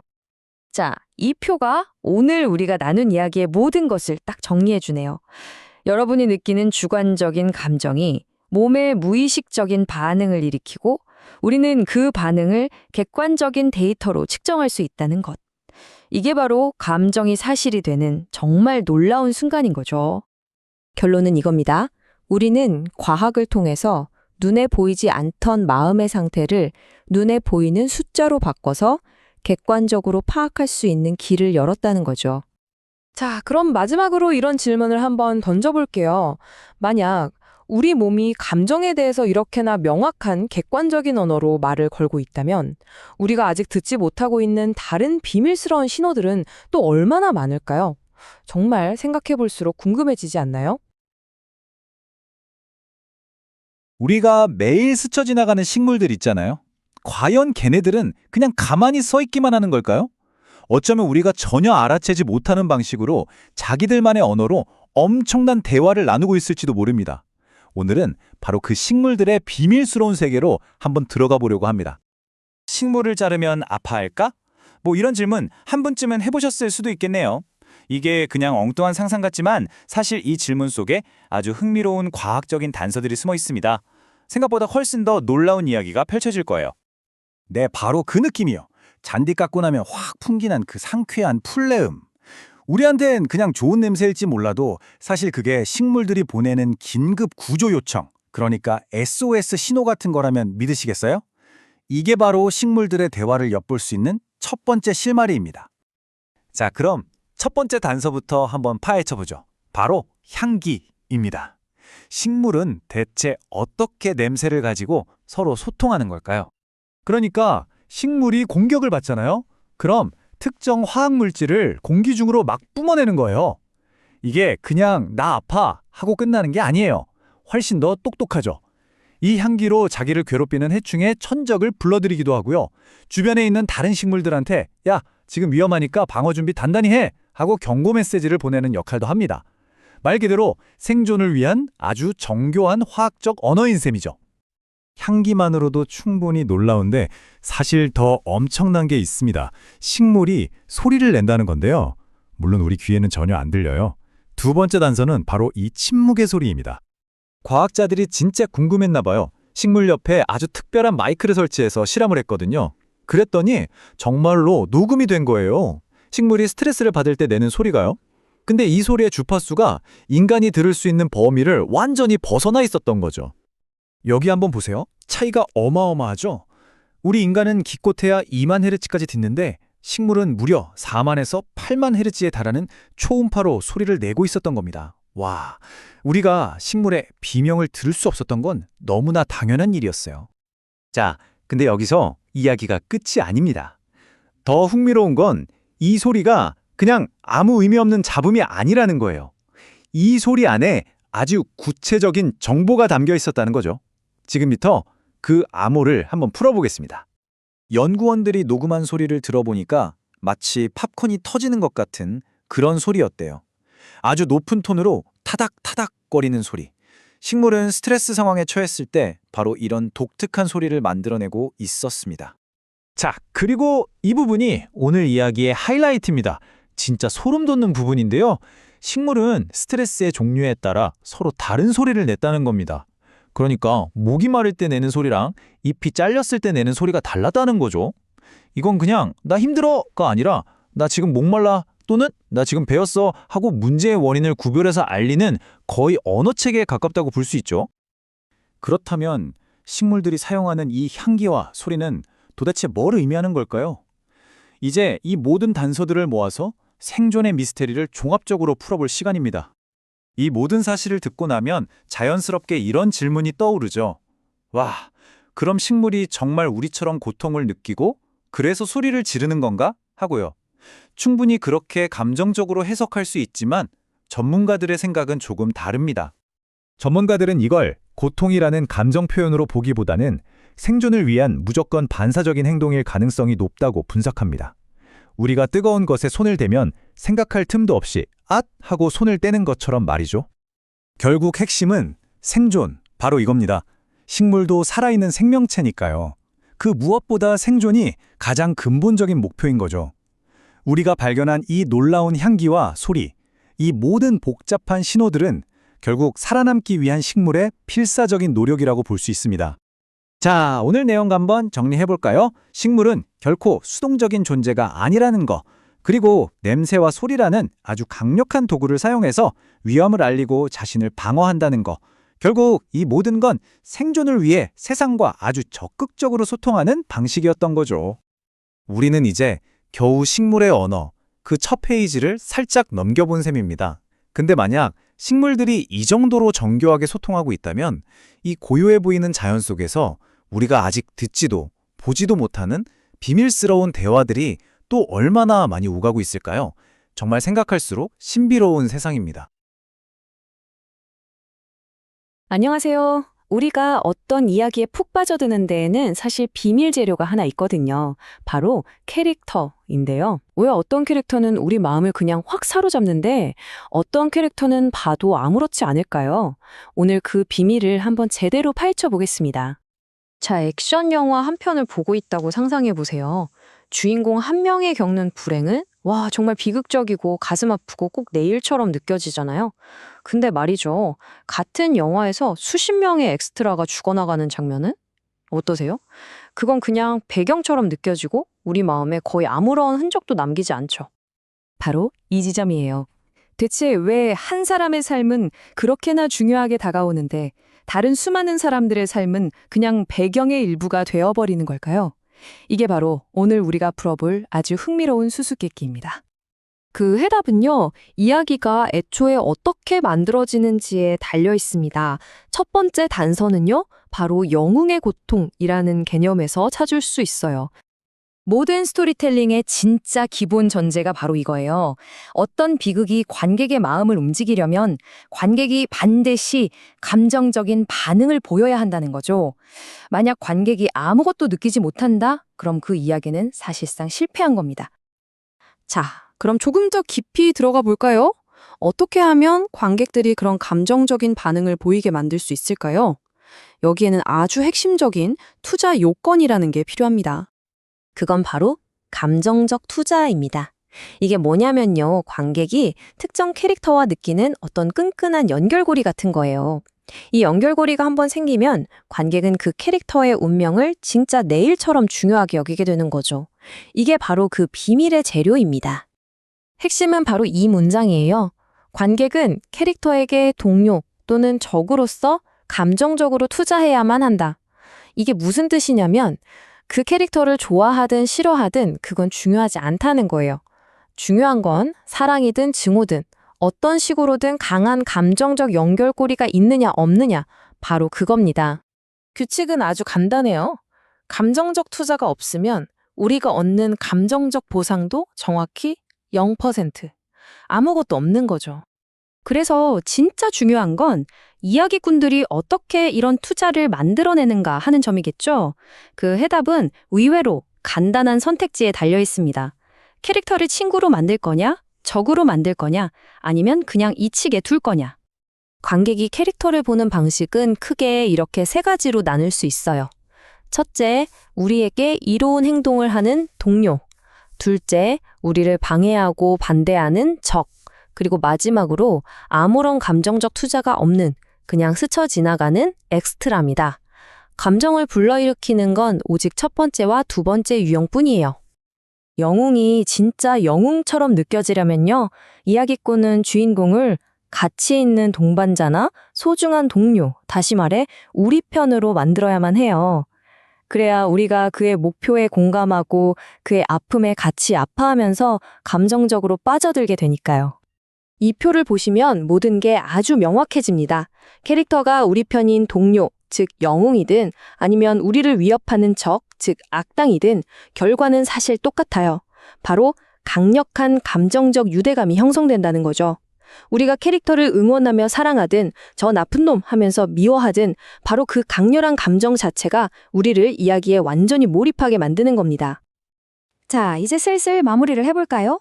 이 모든 개념은 결국 창작자와 관객 사이에 맺어지는 보이지 않는 약속, 일종의 스토리텔러의 비밀 협약으로 정리할 수 있습니다. 이 협약의 핵심은 이겁니다. 먼저 스토리텔러가 누가 우리 팀이고 누가 적인지 슬쩍 신호를 보내요. 그러면 우리 관객들은 그 신호를 받고 이 캐릭터에 감정을 쏟아야겠구나 하고 동의하는 거죠. 바로 이 암묵적인 약속이 이야기의 힘을 폭발시키는 열쇠가 되는 겁니다. 자, 이제 여러분은 스토리텔러의 비밀을 알게 되셨습니다. 다음에 영화나 드라마를 보실 때 한번 스스로에게 물어보세요. 과연 나는 지금 누구의 편에 서서 이 이야기를 보고 있는 걸까? 하고 말이죠. 여러분, 동물이 대체 어떻게 생각하는지 한 번쯤 궁금해 보신 적 없으세요?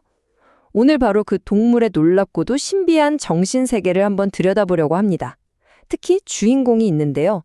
아주 중요한 계획을 세우고 있는 다람쥐 한 마리의 마음속을 같이 따라가 볼 거예요. 과연 이 다람쥐의 머릿속에선 지금 무슨 일이 벌어지고 있을까요? 자, 이야기를 시작하기 전에 우리 다 같이 약속 하나 하고 가죠. 일단 동물도 생각을 할 수 있다. 이렇게 한번 가정해 보는 거예요. 물론 우리처럼 말을 하진 못하죠. 그래도 뭔가 생각할 능력은 있다. 바로 이 지점에서 출발하는 겁니다. 이게 바로 동물들의 마음속으로 들어가는 첫 번째 열쇠가 될 거예요. 근데 여기서 진짜 궁금한 게 생기죠. 그래, 동물이 생각을 한다고 쳐요. 그럼 그게 우리 인간처럼 나무라던가 음식 같은 어떤 단어? 그러니까 추상적인 개념을 써서 생각한다는 뜻일까요? 아니면 우리랑은 아예 다른 상상도 못한 방식으로 세상을 이해하고 있는 걸까요? 이 질문에 대한 실마리를 찾기 위해서 오늘 우리가 함께 따라가 볼 주인공이 있습니다. 바로 저기 나무 위에서 아주 중요한 결정을 앞두고 있는 다람쥐 한 마리예요. 자, 지금 상황이 딱 이렇습니다. 우리 다람쥐가 나뭇가지 위에 딱 서 있죠. 그리고 저 건너편에 있는 다른 나무로 어떻게든 가고 싶은 거예요. 목표는 아주 단순하고 명확해요. 자, 만약 여러분이 저 다람쥐라면 어떡하시겠어요? 이 다람쥐는 과연 어떤 과정을 거쳐서 가장 안전하고 빠른 길, 그러니까 최적의 루트를 찾아낼까요? 그냥 바로 점프를 할지 아니면 다른 가지를 한번 거쳐서 가야 할지 이걸 대체 어떻게 판단하는 걸까요? 바로 이 지점에서 아주 흥미로운 가능성 하나가 등장합니다. 바로 개념 없이 생각하기라는 건데요. 어쩌면 이건 우리 인간과는 전혀 다른 동물들만의 고유한 지능이 아닐까 하는 거죠. 이 표를 보시면 그 차이가 확 와닿으실 거예요. 왼쪽을 보세요. 지금 눈앞에 있는 저 나무로 갈 길을 계획하는 거, 이게 바로 사고예요. 반면에 오른쪽은 나무라는 그 추상적인 개념 자체를 머릿속에 갖고 있는 거죠. 핵심은 우리 다람쥐가 길을 찾는 데에는 어쩌면 이 오른쪽, 즉 개념이라는 게 아예 필요 없을 수도 있다는 겁니다. 이걸 전문 용어로는 비개념적 사고라고 부르는데요. 어려운 말이 아니고요. 핵심은 이겁니다. 추상적인 단어나 어떤 기호 같은 거 없이도 지금 당장 눈앞에 닥친 문제를 파악하고 해결책을 찾아낼 수 있는 능력, 바로 그거예요. 아니, 그러면 개념도 없이 대체 어떻게 길을 계획한다는 걸까요? 그 비밀은 바로 다람쥐가 머릿속에 아주 정교한 지도를 그리기 때문일 수 있다는 거예요. 이걸 원본 자료에서는 이렇게 표현하더라고요. 바로 이미지로 생각하는 능력이라고요. 그러니까 다람쥐가 눈으로 본 풍경을 머릿속에서 아주 생생한 그림, 이미지로 다시 만들어낸다는 거죠. 와, 정말 멋진 표현 아닌가요? 자, 그럼 그 과정이 어떻게 되냐면요. 이렇습니다. 먼저 1단계, 주변 나무랑 가지들을 싹 스캔해서 머릿속에 3차원 지도를 그려요. 그리고 2단계, 그 가상의 지도 위에서 이렇게 가면 어떨까, 저리로 가면 어떨까 하고 여러 경로를 시뮬레이션 해보는 거죠. 마지막 3단계, 그 중에서 가장 성공 확률이 높아 보이는 길을 딱 선택해서 점프, 실행에 옮기는 겁니다. 그러니까 이 모든 과정에서 진짜 중요한 포인트는 이거예요. 다람쥐는 나무라는 단어를 모르잖아요? 그게 뭔지 추상적으로 생각할 필요도 없어요. 그래도 지금 눈앞에 있는 이 나무에서 저 나무로 건너가는 완벽한 계획을 세울 수 있다는 거죠. 자, 그럼 여기서 다시 처음 던졌던 질문으로 돌아가 볼게요. 우리가 방금 다람쥐의 이 놀라운 능력을 봤잖아요. 그럼 이게 동물은 개념이 없구나 하는 확실한 증거가 될 수 있을까요? 근데 그건 또 아니라는 겁니다. 이게 되게 중요한 포인트인데요. 자료에서도 이걸 명확하게 짚어줘요. 뭐냐면 지금 이 문제를 해결하는 데에 개념이 필요하지 않다는 거지, 다람쥐한테 개념이라는 게 아예 없다고 딱 잘라 말할 수는 없다는 거예요. 그럼 반대로 한번 생각해 보죠. 어떤 동물이 진짜로 정말로 추상적인 개념을 가지고 있다는 걸 과학적으로 증명하려면 대체 뭘 보여줘야 할까요? 그 기준이요, 생각보다 훨씬 높고 까다롭습니다. 어떤 동물이 개념을 가졌다고 인정받으려면요, 그냥 생각할 줄 안다, 이걸로는 부족해요. 지금 눈앞에 문제를 푸는 걸 넘어서 뭔가 더 추상적이고 일반화할 수 있는 그런 특별한 능력을 보여줘야만 한다는 거죠. 자, 오늘 이야기를 마무리하면서 이 질문을 여러분께 한번 던져보고 싶어요. 만약 여러분이 과학자라면 저 다람쥐가 그냥 눈앞에 나무를 이용하는 수준을 넘어서 나무라는 개념 그 자체를 진짜로 이해하고 있다는 걸 증명하기 위해서 과연 어떤 기발한 실험을 설계해 보시겠어요? 어쩌면 동물의 마음은요, 우리가 상상하는 것보다 훨씬 더 깊고 흥미로운 미스테리로 가득 차 있을지도 모릅니다. 있잖아요. 우리 몸속에는 정말 우리가 평소에 생각지도 못한 엄청난 공학 기술이 숨어 있거든요. 오늘은 그 중에서도 진짜 완벽하다고 할 수 있는 우리 몸의 충격 흡수 장치에 대해 한번 파헤쳐 보겠습니다. 자, 한번 생각해 보세요. 우리가 그냥 매일 걷잖아요? 근데 그때마다 우리 무릎이 얼마나 엄청난 반복적인 압력을 견뎌내는지 혹시 궁금해 본 적 없으세요? 어떻게 수십 년을 끄덕없이 버티는 걸까요? 그 답이 바로 우리 몸의 숨은 영웅, 연골에 있습니다. 네, 바로 그 연골이요. 뼈끝을 부드럽게 감싸고 있는 이 조직이 오늘 이야기의 주인공입니다. 자, 그럼 지금부터 저랑 같이 한번 상상여행을 떠나보는 거예요. 우리 무릎 속으로 직접 들어가서 연골이 도대체 무슨 일을 하는지 한번 들여다보죠. 상상이 되시나요? 지금 여러분이 길을 걷고 있어요. 왼쪽 무릎 안을 현미경으로 들여다보고 있다고 생각해 보세요.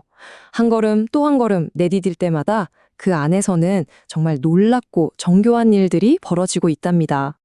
이 복잡해 보이는 과정을 아주 쉽게 이해할 수 있는 비유가 하나 있어요. 연골을 스펀지라고 생각하는 거죠. 네. 연골, 스펀지요. 이 개념 하나만 기억하시면 오늘 이야기의 모든 비밀이 풀릴 겁니다. 자, 연골이 어떻게 그 엄청난 압력을 견뎌내는지 그 원리를 이해하려면요. 정말 간단하고 우리한테 아주 친숙한 물건 하나만 딱 떠올리시면 돼요. 바로 스펀지입니다. 맞아요. 우리가 설거지할 때 쓰는 바로 그 스펀지요. 이게 어떻게 연골의 비밀을 푸는 열쇠가 되는지 정말 신기하실 거예요. 이거 보세요. 정말 놀랍도록 똑같지 않나요? 압력이 없을 때, 그러니까 힘이 안 가해질 때는 연골이랑 스폰지 둘 다 주변에 있는 액체를 쫙 빨아들여요. 그러다가 꽉 누르면, 즉 압력이 가해지면 둘 다 머금고 있던 액체를 밖으로 쫙 짜내죠. 원리가 완전히 똑같아요. 네, 바로 이 스펀지 같은 특징 때문에 연골은 흡수하고 또 배출하는 이 순환을 계속 반복하게 됩니다. 이게 바로 핵심 메커니즘이에요. 그럼 이 과정이 어떻게 일어나는지 좀 더 자세히 들여다볼까요? 자, 다시 걷는 장면으로 돌아가 볼게요. 먼저 한쪽 다리를 들어서 체중이 실리지 않으면 무릎의 압력이 싹 풀리죠?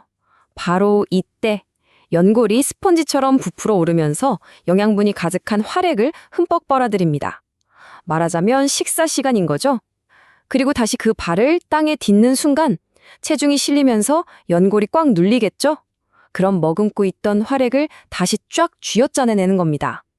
이 흡수와 배출이 우리가 걷는 매 순간, 매 걸음마다 끊임없이 반복되고 있는 거예요. 여기서 계속 활액이라는 말이 나오는데요. 이게 뭐냐면 관절 안에 들어있는 좀 끈적끈적한 액체예요. 이게 단순히 관절을 부드럽게 해주는 윤활유 역할만 하는 게 아니라 연골한테는 유일한 밥줄이거든요. 영양 공급원인 거죠. 그래서 우리가 계속 움직여줘야 이 활액이 순환하면서 연골에 영향을 줄 수 있는 거예요. 움직이는 게 최고의 약이다. 이런 말이 괜히 있는 게 아니랍니다. 근데 여기서 궁금한 점이 생기죠.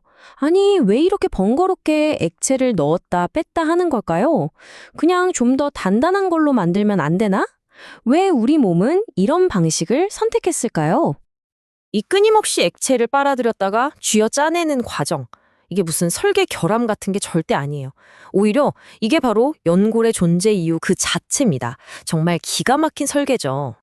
생각해보세요.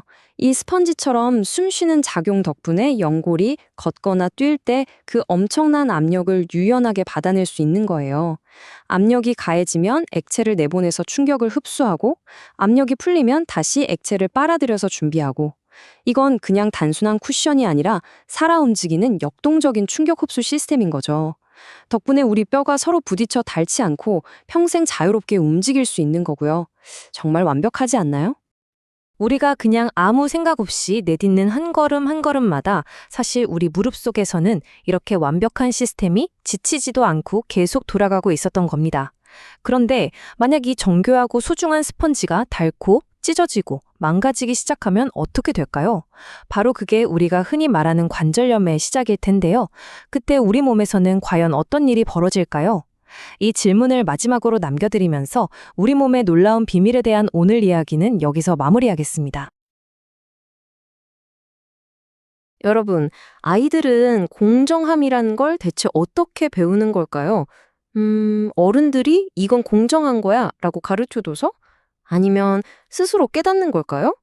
사실 이 되게 깊은 질문에 대한 답이 정말 신기하게도 아주 간단한 물잔 실험 하나에 숨어 있다고 합니다. 자, 같이 한번 보실까요? 자, 한번 보세요. 지금 눈앞에 컵이 2개 있죠? 하나는 이렇게 길쭉하고 좁고 다른 하나는 좀 뭉툭하고 넓어요. 딱 보시기에 어느 쪽에 물이 더 많아 보이세요? 정답은 없으니까 한번 편하게 생각해 보세요.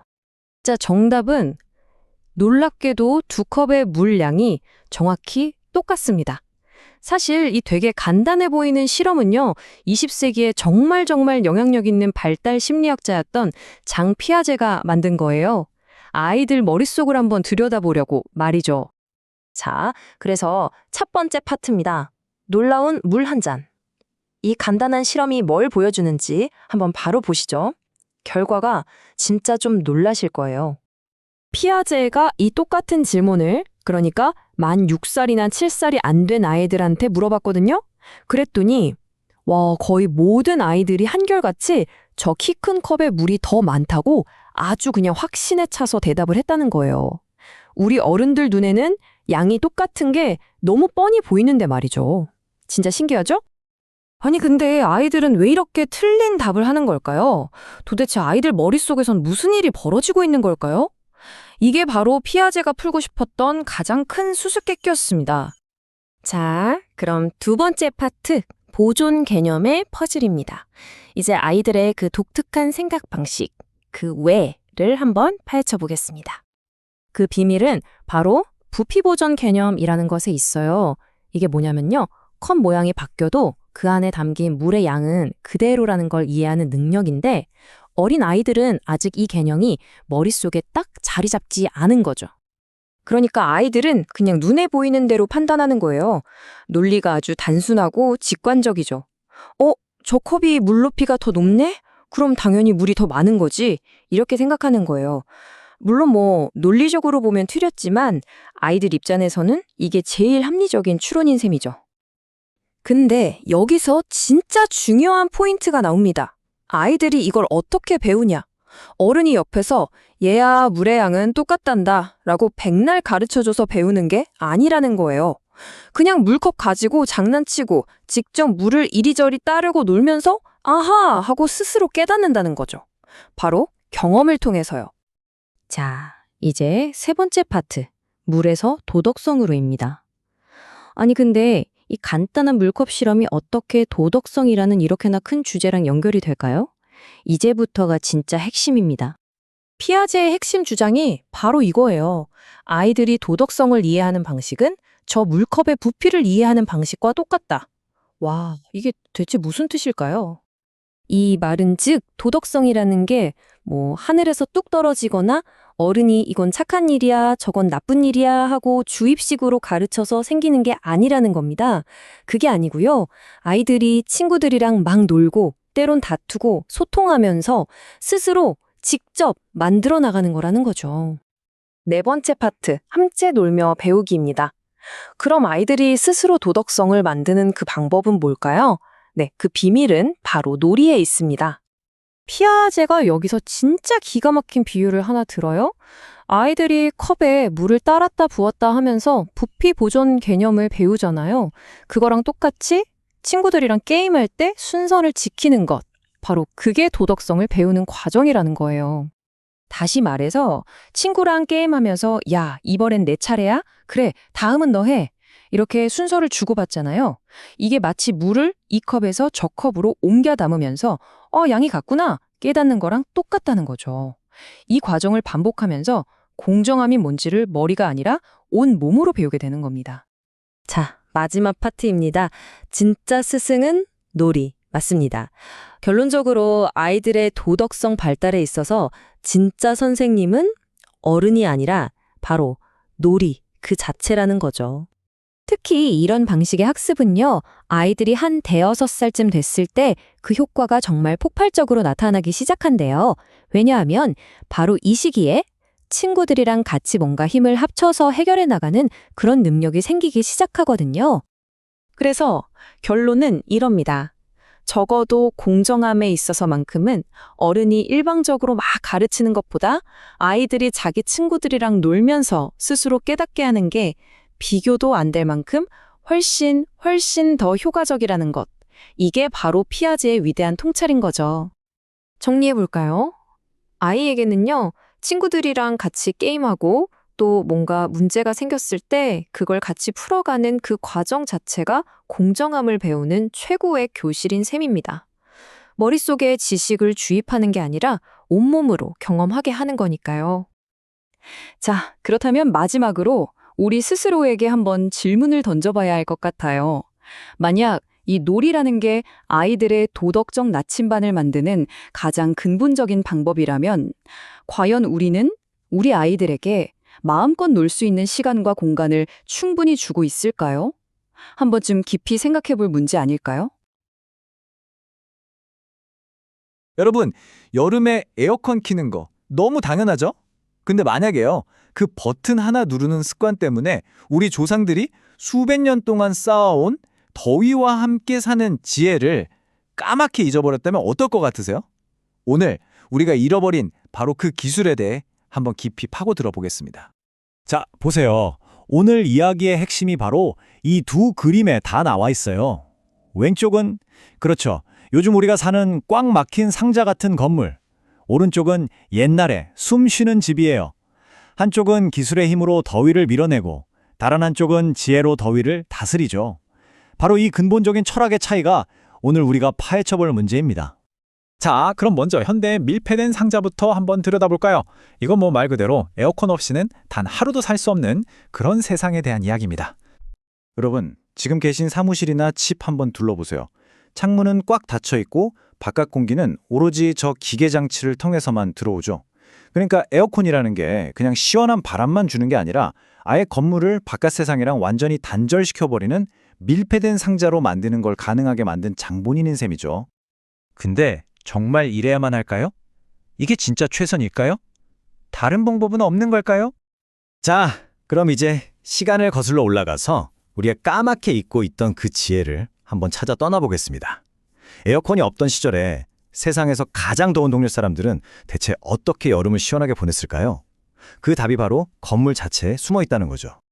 시칠리아, 마라케시, 테헤란, 세비야. 와, 이름만 들어도 막 뜨거운 햇살이 느껴지는 그런 곳들이잖아요. 이 도시들은 그냥 오래된 관광지가 아니에요. 더위와 함께 살아가는 법을 아는 그야말로 지혜의 보고라고 할 수 있죠. 그렇다면 옛날 건축가들은 알고 있었는데 지금 우리들은 뭘 그렇게 놓치고 있는 걸까요? 도대체 어떻게 기계 하나 없이 그렇게 쾌적한 공간을 만들어낼 수 있었을까요? 네, 바로 지금부터 그 비밀의 설계도를 한번 펼쳐보겠습니다. 옛날 건물들이 어떻게 스스로 숨을 쉬었는지 말이죠. 이 설계도 진짜 놀라울 정도로 단순하고 자연의 원리를 그대로 따르는데요. 자, 첫째, 바람과 그늘을 기가 막히게 활용했어요. 시원한 바람이 불어오는 길목에 딱 건물을 짓고 오후에 가장 뜨거운 햇볕은 기가 막히게 피하도록 방향을 잡은 거죠. 그리고 둘째는 건물 자체가 단열재 역할을 하도록 만들었어요. 벽은 엄청 두껍게 해서 열을 막고 지붕은 흰색으로 칠해서 햇빛을 반사시키는 식으로요. 그리고 마지막으로 집안 공기가 고여있지 않게 문 위에 조그만 환기창을 내서 자연스럽게 공기가 돌도록 유도한 거예요. 이 모든 게 전기 하나 없이 가능했다는 게 진짜 대단하지 않아요? 여기서 중요한 건요, 이게 그냥 이렇게 해볼까 하고 나온 아이디어가 아니라는 거예요.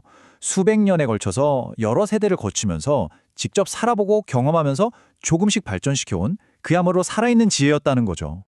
자료에 나오는 이 문장이 정말 모든 걸 말해주는 것 같아요. 오래된 세비야의 좁은 거리를 걸어본 사람이라면 누구나 이 건축 방법이 얼마나 효과적인지 안다. 한번 상상해보세요. 그 좁은 골목길이 만들어주는 시원한 그늘과 바람. 이게 그냥 이론이 아니라 실제로 얼마나 효과적이었는지 확 와닿는 부분입니다. 아니 근데 이렇게 대단한 지혜가 왜 갑자기 사라져버렸을까요? 자, 마지막 장입니다. 망각의 기술. 어떻게 편안함이라는 게 이 위대한 지혜를 삼켜버렸는지 한번 알아보겠습니다. 도대체 뭐가 이 엄청난 지혜를 한순간에 잊게 만들었을까요? 그 원인이 뭘까요? 정답은 정말 놀랍도록 간단합니다. 바로 에어컨. 딱 이 두 글자입니다. 에어컨이 딱 등장하면서 수백 년 동안 쌓아온 그 모든 지혜가 그냥 쓸모없는 것처럼 돼버린 거예요. 생각해보세요. 버튼 하나만 누르면 시원해지는데 모터로 그렇게 복잡하게 건물을 짓고 방향을 따지겠어요. 그러니까 에어컨은 그냥 새로운 기술이 추가된 게 아니라 기존의 지혜를 아예 밀어내고 그 자리를 차지해버린 거죠. 그리고 이 문장이 오늘 이야기의 모든 걸 관통하는 핵심이라고 생각해요. 에어컨은 단순히 개인의 편안함을 위한 기술이 아니라 망각의 기술이기도 하다. 어떠세요? 우리는 이 편안함이라는 걸 얻는 대가로 어쩌면 자연과 함께 살아가는 아주 소중한 방법을 잊어버린 건 아닐까요? 오늘 이야기가 여러분께 작은 생각의 씨앗 하나를 던져드렸으면 좋겠습니다. 혹시 어떤 문제에 꽉 막혀서 정말 답답했던 적 없으신가요? 오늘은요, 바로 그 생각의 벽을 시원하게 허물어 버릴 수 있는 방법에 대해 얘기해 볼까 하는데요. 선형적 사고와 창의적 사고가 어떻게 다른지, 그리고 어떻게 하면 우리의 창의력을 제대로 발휘해서 가장 어려운 문제들을 해결할 수 있는지 같이 한번 파헤쳐 보겠습니다. 어떤 문제에 딱 부딪혔는데, 정말 꼼짝도 못하겠다고 느꼈던 경험. 다들 한 번쯤은 있으시죠? 아무리 머리를 쥐어 짜봐도 답이 보이지 않는 바로 그 순간 말이에요. 네, 바로 그 막막한 순간을 우리는 종종 벽돌벽에 부딪혔다고 표현하곤 하죠. 더 이상 한 발짝도 앞으로 나아갈 수 없을 것만 같은 아주 단단하고 거대한 생각의 장벽, 그걸 말하는 겁니다. 이런 말이 있습니다. 문제를 논리적으로 해결하려 할 때 당신은 저항의 벽돌벽에 부딪힐 수 있다. 이 문장은 우리가 막혔다고 느끼는 그 감정에 아주 구체적인 이름을 붙여주는데요. 바로 저항의 벽돌벽입니다. 아니, 근데 이 벽은 대체 왜 생겨나는 걸까요? 자, 지금부터 그 벽의 정체를 한번 파헤쳐 보죠. 놀랍게도 그 원인은 우리가 아주 흔하게 사용하는 논리적 사고 방식, 바로 그 자체에 있을 수 있습니다. 이 벽의 주범은 바로 선형적 사고라는 건데요. 이게 뭐냐면 말 그대로 우리의 추론 능력을 한 단계 또 한 단계 이렇게 차근차근 순서대로만 사용하는 방식이에요. 마치 A에서 B로, B에서 C로 딱 정해진 길을 따라가는 것처럼요. 물론 이 논리적인 접근법, 우리가 아주 잘 아는 익숙한 문제에선 정말 효과적입니다. 하지만 진짜 문제는 우리가 한 번도 겪어보지 못한 새로운 정보나 아이디어를 마주했을 때 터져 나오죠. 바로 그 순간 이 선형적 사고는 한계에 부딪히고 우리가 아까 말했던 그 답답한 벽돌벽이 눈앞에 나타나는 겁니다. 그럼 이 단단한 벽, 대체 어떻게 부술 수 있을까요? 네, 바로 다른 방식의 사고, 즉 창의력의 힘을 빌리는 겁니다. 자, 그럼 창의적 사고라는 건 뭘까요? 이건 말이죠. 오래된 문제에 완전히 새로운 정보를 한번 툭 던져보는 거예요. 그리고 완전히 새로운 각도에서 문제를 바라보는 거죠. 아까 말했던 그 논리적 사고의 한계를 그냥 정면으로 돌파해버리는 힘이라고 할 수 있습니다. 그러니까 여기서 핵심은 이거예요. 새로운 문제랑 딱 마주쳤을 때 우리는 의식적으로 생각의 기여를 바꿔야 한다는 겁니다. 논리적인 뇌에서 창의적인 뇌로요. 일종의 생각 모드를 전환하는 법을 배워야 한다는 거죠. 자, 그럼 이 두 가지 생각 방식이 얼마나 다른지 한번 나란히 놓고 제대로 비교해 볼까요? 선형적 사고와 비선형적, 즉 창의적 사고의 차이점을 명확히 짚어보겠습니다. 와, 이거 보세요. 과정부터가 완전 다르죠? 선형적 사고가 정해진 길을 한 걸음씩 따라간다면 창의적 사고는 새로운 정보를 과감하게 적용해서 아예 새로운 길을 만들어내요. 선형적 사고가 익숙한 문제에 강하다면 창의적 사고는 새로운 도전을 즐기죠. 그리고 가장 중요한 결과의 차이. 선형적 사고는 결국 우리가 이미 아는 해결책에 머무는 경향이 있는 반면 창의적 사고는 그 자체로 새로운 아이디어, 즉 혁신으로 우리를 이끌어주는 겁니다. 정말 엄청난 차이 아닌가요? 그러니까 진짜 중요한 점이 바로 이거예요.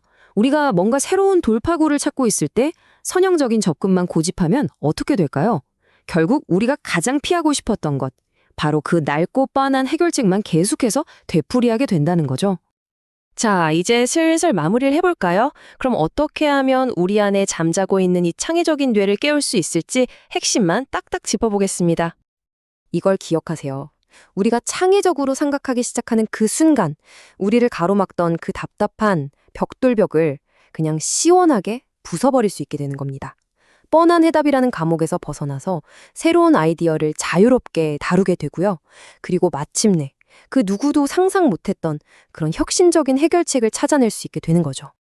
그럼 마지막으로 여러분께 이 질문을 한번 던져보고 싶네요.